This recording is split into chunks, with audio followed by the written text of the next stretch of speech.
In January of 2015, at Disneyland in California, there was an outbreak of the measles, a disease that was declared eliminated in the United States in 2000. This outbreak resulted in 125 different confirmed cases. According to the New York Times, the outbreak raised huge concerns for the movement against childhood vaccinations. According to Dr. Eric G. Handler, the public health officer for Orange County, the vast majority of those affected were under-vaccinated. Measles is a viral infection that is transmitted through the air. The New York Times states that those that are not immunized are 35 times more likely to get it.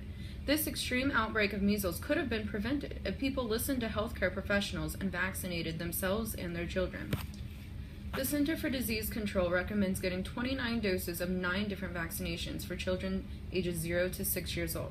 There are 0 U.S. federal laws that mandate vaccination, but all 50 states require some sort of vaccinations for enrollment in public schools.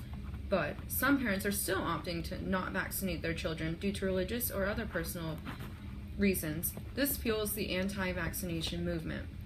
However, America's health rankings state that routine childhood vaccinations will prevent 322 million cases of diseases and about 732,000 early deaths. When parents choose to not vaccinate their children, they're not only increasing their children's chances of contracting these contagious diseases, but also putting the rest of the community at risk. According to the Los Angeles Times, a law was passed in California that no longer allowed parents to claim a personal belief exemption. This law has been successful. Contagious diseases that could otherwise be prevented are being spread at alarming rates. This is raising the risk for the elderly and those with compromised immune systems. People are choosing to not vaccinate their children due to a myth that vaccines can cause autism and other serious side effects. To understand the problems and causes of choosing to not vaccinate, we must come up with solutions to raise awareness of the importance of these vaccinations. First of all, like the outbreak of the measles at Disneyland, not vaccinating our children can cause 2 major problems: the extreme spread of disease and raising the risk for the illness of those who are unable to be vaccinated due to legitimate health reasons. Contagious diseases are being spread at an alarming rate that can be prevented.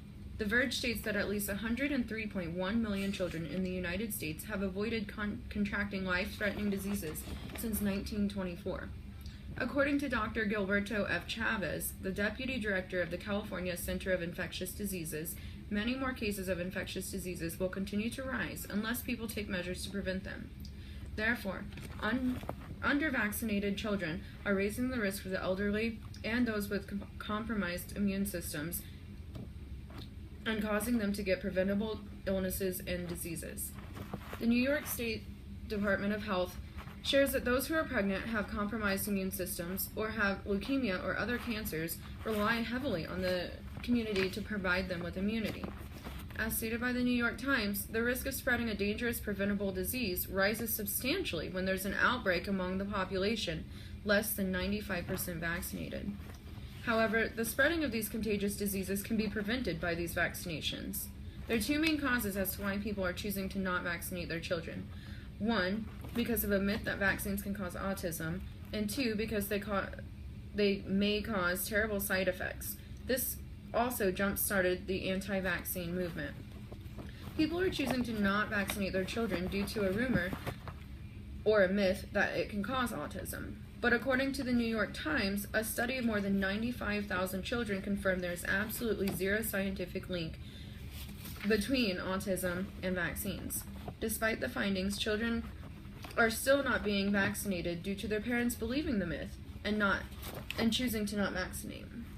The New York State Department of Health claims that over 600 reports of test cases prove that there is 0 evidence supporting this link between vaccines and autism. People are also claiming that vaccines cause terrible side effects. The National Childhood Vaccine Injury was passed in 1986, mandating that vaccine injury claims be filed with the U.S. Court of Federal Claims.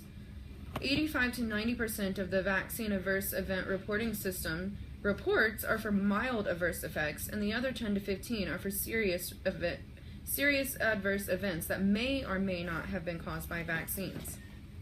The myth that autism is linked to vaccines has been debunked, and the majority of the events of reports of reactions to vaccines are mild adverse effects. In order to protect our community from these contagious diseases, we must come up with some solutions. Two solutions to the rise in non-vaccine vaccination are herd immunity and raising awareness of the dangers of being under-vaccinated. Herd immunity can protect those who are not yet or can't be vaccinated due to legitimate health reasons. Herd immunity is when a large majority of the people in a community are immunized and protected against these contagious diseases. The spread of the disease is contained, and this protects those that are unable to be vaccinated. The New York Times states that to be effective, highly contagious diseases such as the measles must have a vaccination rate of 95 to 99% of people in the community. Therefore, we need to raise awareness of the dangers of being under-vaccinated and not vaccinating our children. The Center for Disease Control shows that in August of every year, the National Immunization Awareness Month is held to raise awareness of the importance of vaccinating.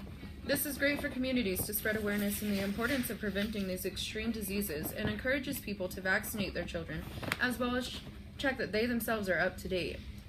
Many people are choosing to not vaccinate their children, putting the lives of others at risk for contracting preventable diseases that would otherwise be prevented.